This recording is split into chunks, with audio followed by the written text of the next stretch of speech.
हर हर महादेव। प्रिय दर्शकों, ओम नमः शिवाय। इस वीडियो में चर्चा होगी कर्क राशि की, अर्थात अक्टूबर का महीना कर्क राशि वालों के लिए कैसा रहने वाला है, इसी विषय पर इस वीडियो में चर्चा करेंगे।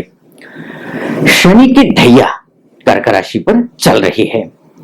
अक्टूबर के महीने में मार्गेश शनि हो रहा है वक्री, वहीं पर त्रिकेश यानी कि गुरु भी षष्ठेश गुरु वक्री है, अष्टमेश शनि वक्री है, जिसको त्रिकेश भी कहा जाता है। यानी कि मार्गेश और त्रिकेश दोनों ग्रह वक्री हो रहे हैं। साथ ही नौकरी, मान सम्मान, पद और प्रेम संबंध का जो ग्रह है वो भी अस्त हो गया है। अब ऐसी स्थिति में इस अक्टूबर के महीने में क्या क्या होगा, क्या क्या होने वाला है, सब कुछ बताऊंगा। बस वीडियो के अंत तक मेरे साथ बने रहिए। वीडियो अच्छा लगता है तो चैनल को सब्सक्राइब कर देना, वीडियो को लाइक कर देना और कमेंट बॉक्स में जाकर ओम नमः शिवाय जरूर लिख दीजिएगा। अगर आपके लग्न कुंडली में अर्थात date of birth, time of birth और प्लेस ऑफ बर्थ के हिसाब से जो कुंडली बनती है, उस कुंडली में आपकी चंद्रमा की स्थिति अगर अच्छी है तो आपके लिए ये जो अक्टूबर का महीना है वो विशेष अच्छा होने वाला है। बस आपको दो सावधानियां बरतनी होगी। पहली सावधानी है वो मान सम्मान और अपने सिद्धांतों के साथ समझौता नहीं करना है। जहां आपने समझौता की तो आपके लिए मुसीबत खड़ी हो जाएगी। क्यों, ये मैं आपको बताऊंगा अभी बाद में। दूसरी जो सावधानी है वो अपनी गरिमा और पद के अनुरूप लोगों के साथ व्यवहार करना होगा, अन्यथा आपके लिए उपयुक्त समय नहीं होने वाला है। बस ये दो चीजें आपको ध्यान रखना है। और इसके साथ साथ कर्क राशि वालों के लिए इस महीने खासकर जो टेक्सटाइल से जुड़े हुए व्यक्ति हैं, केमिकल इंजीनियरिंग से जुड़े हुए व्यक्ति हैं, नौकरी करते हो या फिर पढ़ाई कर रहे हो, या फिर नर्सिंग से जुड़े हुए व्यक्ति हैं, या फिर होम साइंस से जुड़े हुए व्यक्ति हैं, या संगीत, नृत्य, मनोविज्ञान से जुड़े हुए व्यक्ति हैं, डॉक्टर हो, या फिर मनोवैज्ञानिक रूप से जो कमजोर व्यक्ति हो, या मनोचिकित्सक हो, या जिनको मनोचिकित्सक की जरूरत है, उनके लिए भी ये समय खासकर अच्छा रहने वाला है। साथ ही जल विज्ञान से यानी कि जल तत्व का बिजनेस करते हो, या जल विज्ञान से जुड़े हुए हो, या फिर लिक्विड से का सामान इंपोर्ट और एक्सपोर्ट करते हो देश और देश से बाहर, या इस राज्य से एक राज्य से दूसरे राज्य में, उनके लिए भी विशेष अच्छा है। साथ साथ में जो नौकरी पेशा करने वाले व्यक्ति हैं, जो इंटरव्यू देने जा रहे हैं इस महीने, या फिर जॉब चेंज करने की सोच रहे हैं, उनके लिए भी मैं अभी बताऊंगा। तो इन व्यक्तियों के लिए समय अच्छा है। खासकर वैसे सबके लिए कुछ अच्छा, कुछ खट्टा, कुछ मीठा समय रहने वाला है। अब क्या खट्टा क्या मीठा होगा ये मैं डिटेल में बताता हूं। देखिए, कर्क राशि पर शनि की ढैया चल रही है। ऑलरेडी आप परेशान थे हैं, फाइनेंशियल प्रॉब्लम रही होगी। कर्क राशि है, अगर चंद्रमा आपकी कुंडली में खराब स्थिति में है तो मानसिक रूप से आप बहुत व्यथित होंगे, भविष्य को लेकर के बहुत चिंतित होंगे। और चंद्रमा कमजोर है, मैंने जैसे कहा कि अगर आपकी कुंडली में चंद्रमा कमजोर है तो क्या, तो आपके लिए बहुत अच्छा फल नहीं मिलेगा। लेकिन चंद्रमा अगर अच्छा है तो जो मैं अच्छा बोलूंगा वो सब कुछ आपके ऊपर घटित होने वाला है। तो ये कैसे पता करेंगे कि चंद्रमा अच्छा है या बुरा है, क्योंकि आप स्वयं तो ज्योतिषी हैं नहीं। तो ऐसी स्थिति में कैसे पता चलेगा, ये मैं आपको इस वीडियो के अंत में बताने वाला हूं और उपाय भी बताने वाला हूं, इसलिए पूरा वीडियो जरूर देखना। अच्छा, चंद्रमा शनि के ढैया की वजह से परेशान है कर्क राशि वाले। आर्थिक, मानसिक, शारीरिक और बौद्धिक चारों तरफ से परेशानी काफी महीनों, किसी को महीनों से, किसी को सालों से परेशानी रही है। क्योंकि कहीं ना कहीं चंद्र कर्क राशि वाले अगर खासकर जो मेट्रो सिटी में रहते हैं, मेरा अनुभव है, मेरा रिसर्च है, अभी हजारों हजार कुंडली देखने के बाद का जो मेरा रिसर्च है, जो मेट्रो सिटी में रहते हैं उनके लिए विशेष परेशानी खड़ी करता है ऐसी स्थिति में, कर्क राशि वालों के लिए।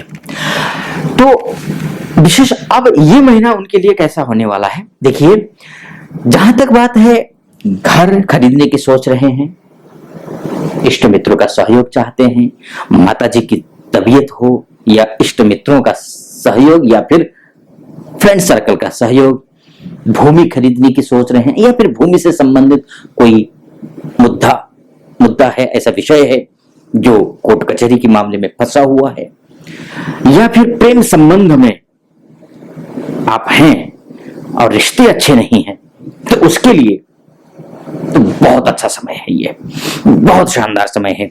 निश्चिंत रहिए इस बात को लेकर के। हाँ, फाइनेंशियली भी अच्छा है, खासकर उनके लिए जो मैंने ऊपर आपको पहले जो सेक्टर, इस सेक्टर से जुड़े हुए जो व्यक्ति हैं उनके लिए फाइनेंशियली बहुत अच्छी स्थिति इस महीने होने वाली है। हाँ, कुछ सावधानियां हैं जो मैं बताऊंगा, उन सावधानियों को जरूर आप ध्यान से सुनिएगा और जो मैं उपाय बताऊंगा उपाय जरूर कीजिएगा। फाइनेंशियल स्थिति नौकरी पेशा करने वालों के लिए भी अच्छा है और जो जॉब करते हैं उनके लिए तो अच्छा है ही, साथ में जो बिजनेस करने वाले हैं उनके लिए भी शनि की जो स्थिति है वो अच्छी दिखाई दे रही है। कुछ ग्रह हैं जो आपके लिए थोड़ा सा सावधानी बरतने के लिए कहते हैं, जैसे कि मंगल है जो कि आपका मान सम्मान पद प्रतिष्ठा और पैसा देने वाला ग्रह, और आपका प्रेम संबंध का ग्रह और शिक्षा का ग्रह और संतान का ग्रह, ये मंगल है। और मंगल 14 सितंबर से अस्त हो चुका है और इस महीने भी पूरे महीने ये अस्त है। अब मैंने कहा मान सम्मान पद प्रतिष्ठा, नौकरी, इंटरव्यू, आपका प्रेम संबंध, आप पढ़ाई कर रहे हैं तो पढ़ाई करने वालों के लिए, और जो अगर दंपति हैं और संतान की प्लानिंग कर रहे हैं उनके लिए, वो देने वाला ग्रह, उसको अच्छा करने वाला ग्रह मंगल बैठा तो अच्छी जगह है, जैसे कि आप देख रहे हैं यहां बैठा हुआ है। चतुर्थस्थ मंगल जो होता है वो अच्छा माना जाता है, खासकर कर्क लग्न वालों के लिए चतुर्थस्थ मंगल अच्छा इस महीने में होता है, क्योंकि ये कर्मेश होकर के सीधा केंद्र में बैठे हैं, चतुर्थस्थ होकर के बैठे हैं, सीधे यहाँ पर कर्म स्थान में इनकी दृष्टि होगी। इसके साथ साथ में ये प्रेम संबंध शिक्षा का ग्रह है, अच्छा होना चाहिए, होगा भी अच्छा। कुछ उपाय बताऊंगा वो अच्छा होगा, लेकिन अस्त है। अस्त ग्रह जो होता है पूरे महीने अस्त है, मंगल अस्त ग्रह जो होता है वो कहीं ना कहीं जो फल आपको पर्याप्त मात्रा में मिलना चाहिए वो फल पर्याप्त मात्रा में देता नहीं है, आपके मनोबल पर चोट पहुंचाता है, आपका आत्मविश्वास को झकझोर देता है, ये आपको ध्यान रखना होगा। इसलिए एक दो और सावधानियां आपको रखनी है, वो आपको आत्मविश्वास को कभी कमजोर होने नहीं देना है। साहस और पराक्रम बनाए रखिए। आप कर्क राशि वाले व्यक्ति हैं, आप में बहुत अपार शक्तियां हैं, आप में क्षमताएं हैं, बस उन क्षमताओं को पहचानना होगा, इस बात को ध्यान देना होगा।